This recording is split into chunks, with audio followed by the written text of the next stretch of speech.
Chioma Nwigwe's interest in period health was born out of personal experiences and a plastic intolerance that made disposable pads and periods a traumatic experience for 13 years.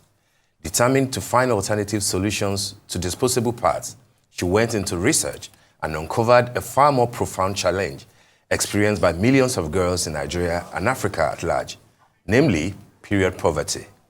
After 3+ years of research and visiting several slum communities in Nigeria, Chioma founded Safety for Every Girl to ensure a world where every girl has access to sustainable, safe, and hygienic period products.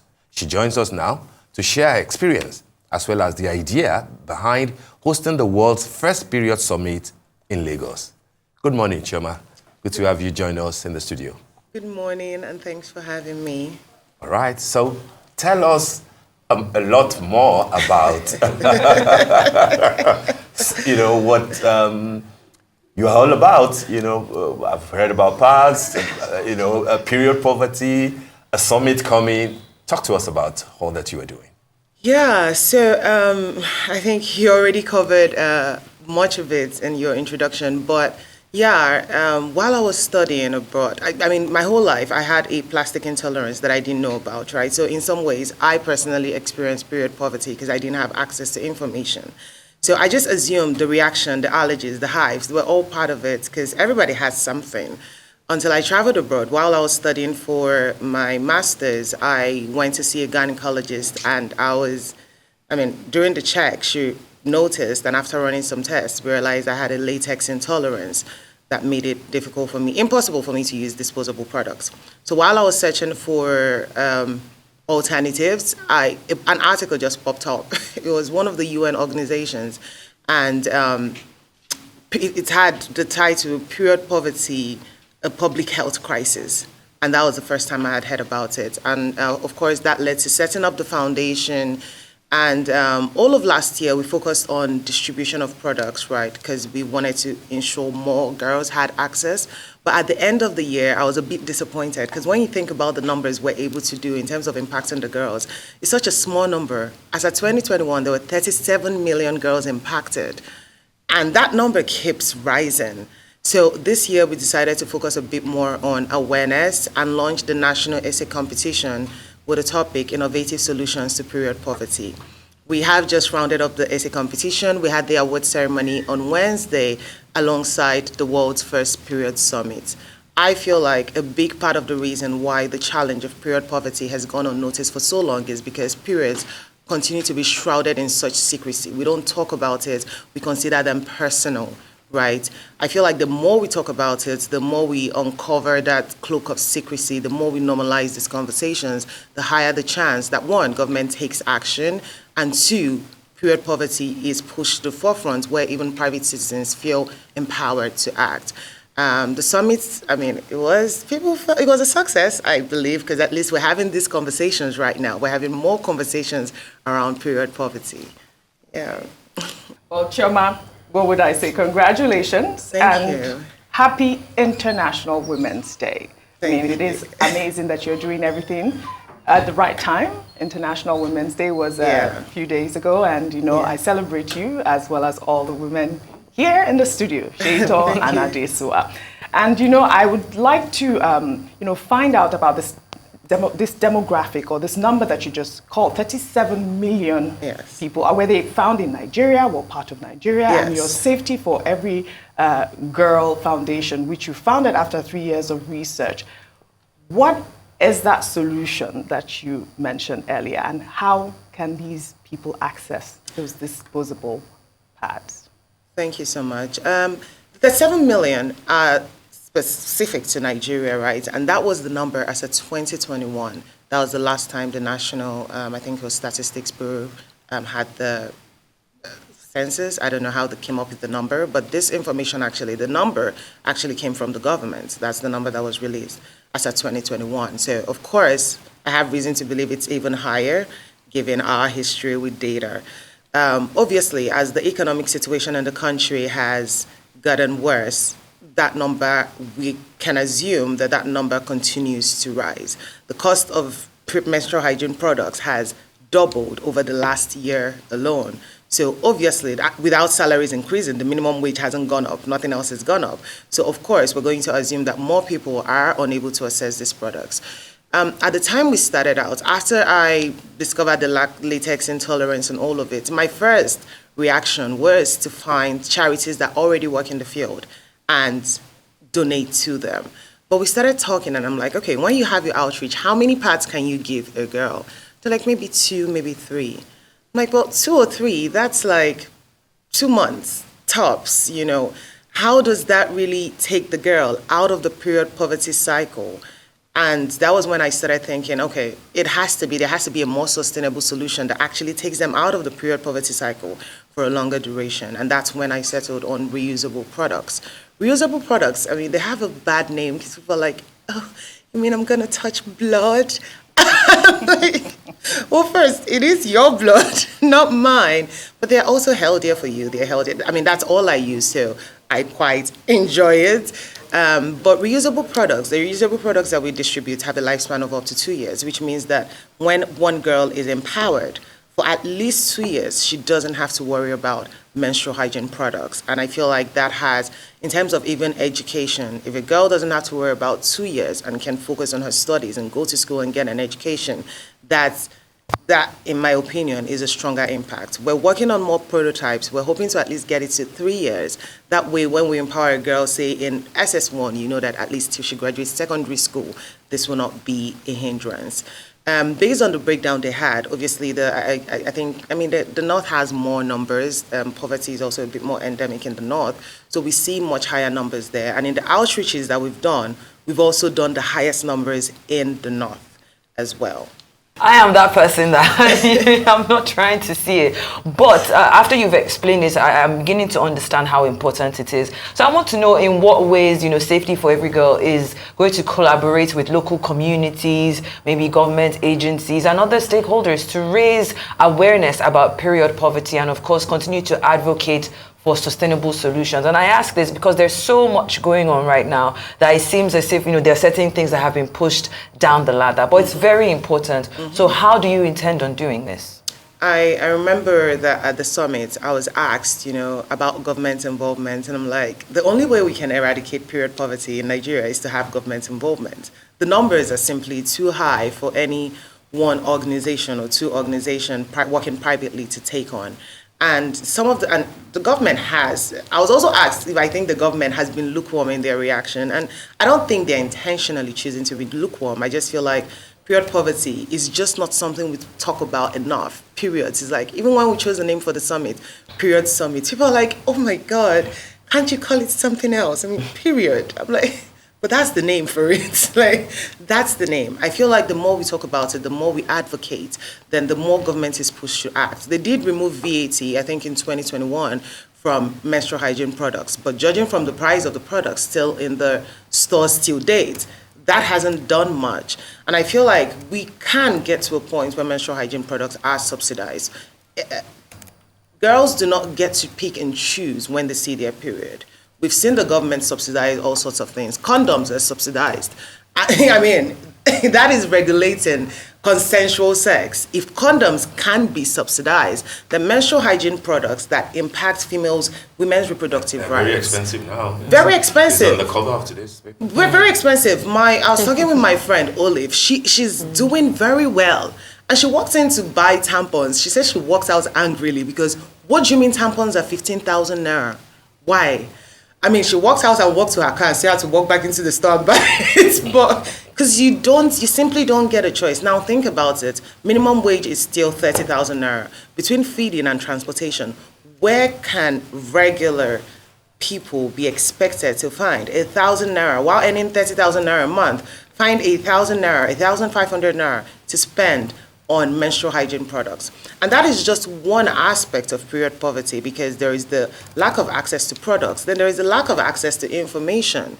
You look at our curriculums in school, the way periods are glossed over, you're just like, oh yeah, this and that, and they gloss over it in one class and move on. Every time we go in and we talk to secondary school girls, you find out that the information that they have is so limited. We were at the summit and you had grown women saying, oh, I don't even know how to check for it. I just use the Flow app. Thank God there's an app now that you can use. And I'm like, yes, but this is something we should be talking about. 1.2 billion women in the world menstruating every month. It shouldn't just, I just feel like the level of secrecy and how, we hide away from the conversation, it just shouldn't be happening for something that is so normal, Yeah. So I want you to kind of hone in on those students and those, especially the secondary school students that you go and you speak with, because period poverty, I think people need to understand the severity and the importance of this topic. So what are the effects that period poverty has on their daily lives? Do they miss school? Does it affect their mental health? Like, why should this be something that we all take seriously? Oh, absolutely. Now think about periods, right? As somebody who has all the resources you need. You have your pads, you have information. Periods are still it's not something we enjoy, right? It's not an enjoyable time of the month. Your hormones are going crazy, all of that. Now imagine the added pressure that somebody would feel when she doesn't have access to the resources she needs. My very first visit with a school in the slums, the girls showed me how they use exercise books, a mixture of exercise sheets and banana leaves to manage their period, right? They literally showed me how they rough it up, like tear sheets of paper from their book, rough it up, use the banana leaf as, when you have your pad, the plastic pads that ensures the blood doesn't slip through. That's what they use banana leaves for. And obviously, between infections, right, that could have long-term implications on their ability to have children in future. You have UTIs, you have infections, you have the mental health aspects of it, because the lack of dignity that comes from having to use rags and banana leaves to manage your period, it takes a toll. One of the most jarring conversations I've had since I started this, and I've told this story so many times, was a teacher who told me about how she dropped out of school at 9 because of period stigma.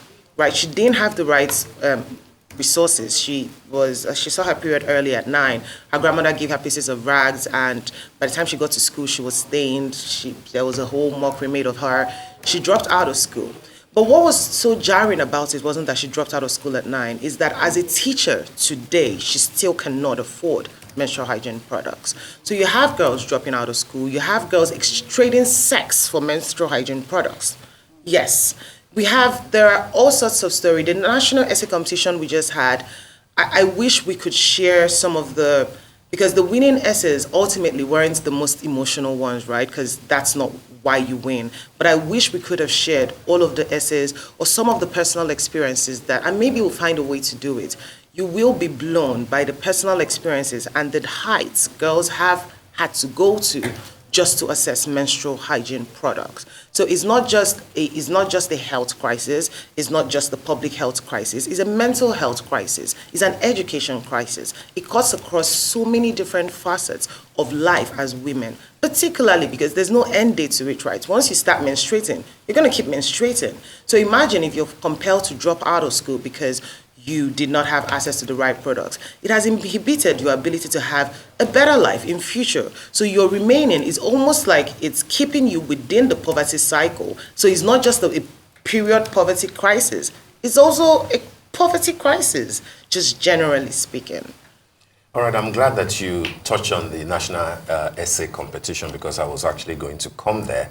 Of course, I'm interested in the sort of responses that you got, how large, and then what discoveries did you make? You were going to mention the sort of intensity of what the girls wrote about. Can you share one or two with us? And what are you going to do with these essays now that you have this amount of information that I believe will be mind-boggling?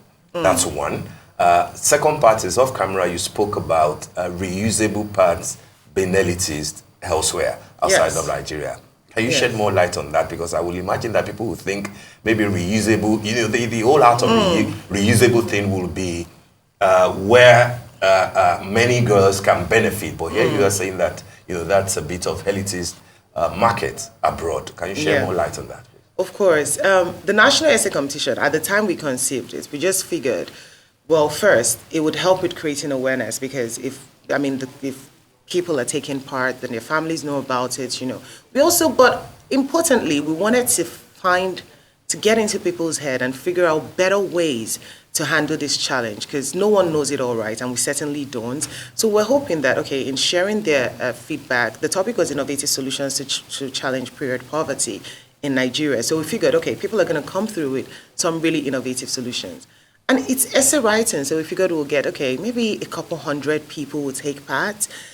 We were very shocked. We received over 1,000 submissions for the essay competition. And what was interesting is that many people, particularly in the North, suggested making reusable products mainstream, right? Amongst all the solutions that were proposed, of course, you had people proposing government subsidies. You had a lot of people also talked about the NAFDAC registration process, and that is one that I have had I have been fighting with myself, because the cost of, period products, menstrual hygiene products are considered, under NAFDAC regulations, they're listed as medical equipment, right? And because they're considered medical equipment, the cost of registration is high.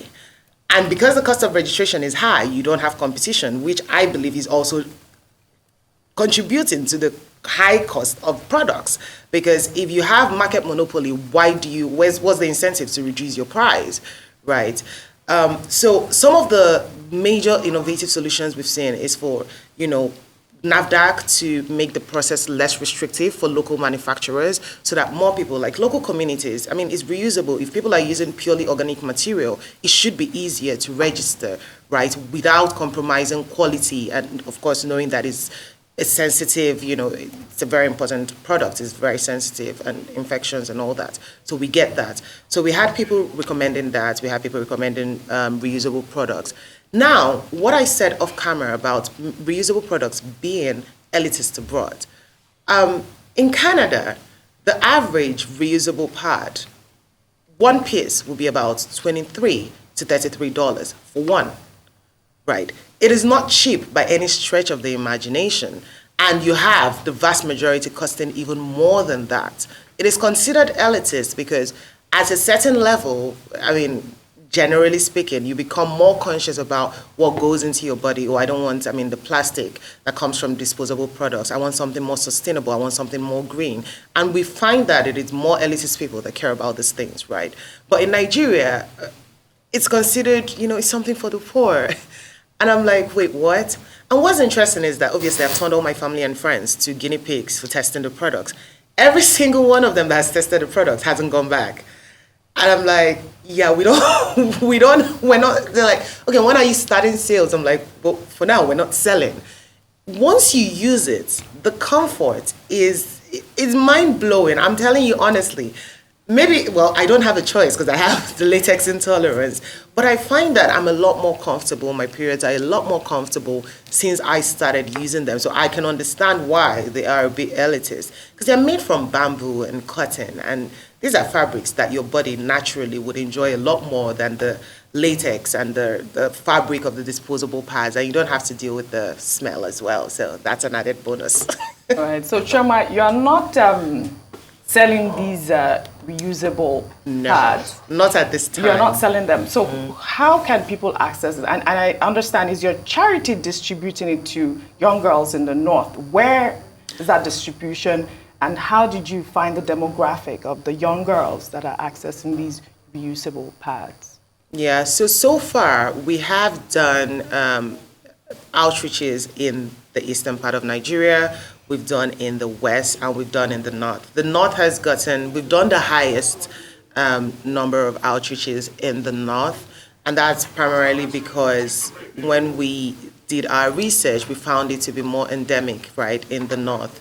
Now, typically, we work with grassroots communities because I find that particularly because reusable products are not the products that people are used to, we find that it's a lot easier to reach and explain and discuss this and have the girls feel comfortable when the conversations are being led by people they're familiar with, people they're comfortable with, particularly in the North. So in the North, we worked with other NGOs that work more locally to identify communities and schools. So far our outreaches have been limited to schools, right? Because we don't just hand out products. We have menstrual hygiene drives.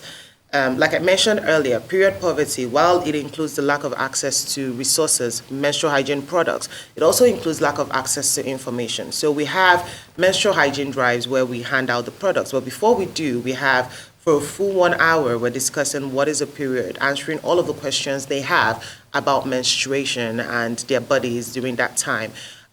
We work with local charities to identify indigent schools and identify indigent students within the schools, because for now, our focus is on getting the products to the people who need it the most, so the most vulnerable, the most indigent. You could very well come to a school and not everybody is indigent, so we don't just hand out. For now, we're not selling. Unfortunately, I know we get this question so many times. For now, we're not selling. Maybe at some point later down the road, but for now, the immediate need is to ensure that somehow what we're doing leads to the elimination of period poverty. So we are currently focusing on the most indigent members of the public. Well done, Chioma. You're doing fantastic. Thank you so much. Yes. Thank you. Thank you so much for your advocacy, and Thank you. I wish you good luck in the rest of your work. Thank you.